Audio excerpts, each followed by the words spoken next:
There's 17 million tons of textile waste that goes into a landfill every year in the US alone, and only 15% of that gets recycled. The rest is landfilled or burned.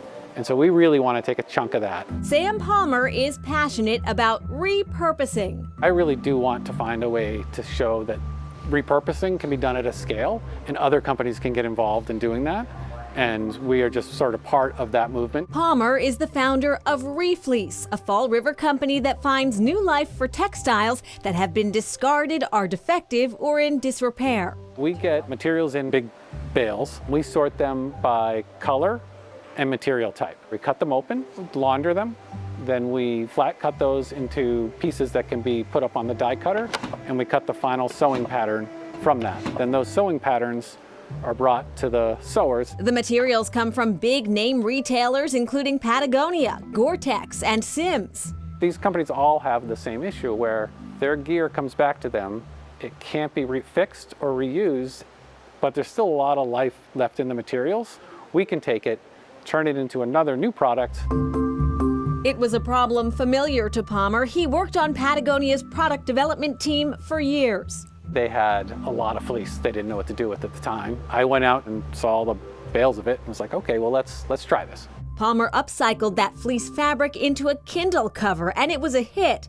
In time, the list of companies looking to do the same thing grew. We do focus on accessories. We're not typically trying to convert them back into a fully functional outdoor garment. Jackets, pants, and waders are turned into hats, koozies, and bags of all sizes. So there's no new material really going into these bags at all. That business model has remained constant since Refleece was founded in 2015. And as interest increases, Palmer and his team are experimenting with heavier materials and new designs. The materials, if they're good quality, we can almost always find something to do with them. One of our logos is to inspire reuse, and that's really what we want to have happen. Like Refleece, Food for Free is an unwavering advocate for keeping goods out of the landfill and into the hands of people who can put them to good use. It started with a group of volunteers who saw the problem that there were meal sites in Cambridge that were serving people who needed help, and they did not have enough food. Meanwhile, local grocery stores were throwing food out. So this small group of volunteers just started connecting the food source to meal sites. Founded in 1981, Food for Free is one of the oldest food rescue programs in the country. Today it serves 150,000 people a year in 27 Boston area communities. Stephanie Tyler Smith is Vice President of Programs. 1 in 3 adults in Massachusetts don't have access to food that they need. Food for Free tries to tackle that sobering statistic with programs that cater to the different needs of the community. We work with 55 donors in the area to rescue food from grocery stores, corporate dining halls, universities, hospitals. Healthy Eats Home Delivery serves nearly 400 homebound seniors and people with disabilities. Boxes dropped off on doorsteps filled with fresh produce, proteins, and pantry items. Everybody is here because we find the idea of our hungry neighbors intolerable. Barbara Myers has been volunteering at Food for Free for over a year. When you know how many people are food insecure, you can't unknow that. So to do something that helps is a positive thing. Volunteers are just absolutely crucial to what we do. They're packing the boxes we're making. They are sorting through donations. They're driving cars and bringing boxes to low-income residents.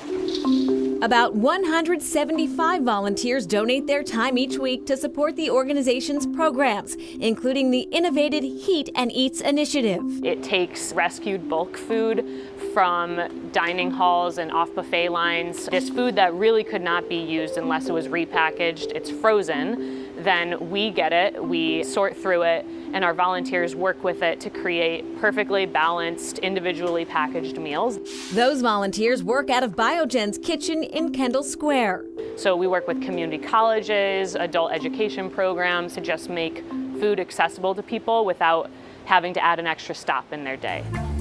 Heat and Eats created 45,000 meals this year, and Food for Free is looking to double that number in 2024. this is just a tiny piece of the puzzle that we're solving here and innovating and doing everything we can, but it is not nearly done. There's always more to do. And Food for Free moves 7.5 million pounds of food a year, thanks to its new 12,000 square foot facility in Somerville and its refrigerated trucks. This Thanksgiving, in partnership with the United Way, they'll facilitate delivery of turkey dinners to 7 Cambridge food pantries. And back to Refleece, they turn around about 30,000 products a year. And you can sell your old gear with Refleece. They have a consignment service through their website. Still ahead, some bark with your brew.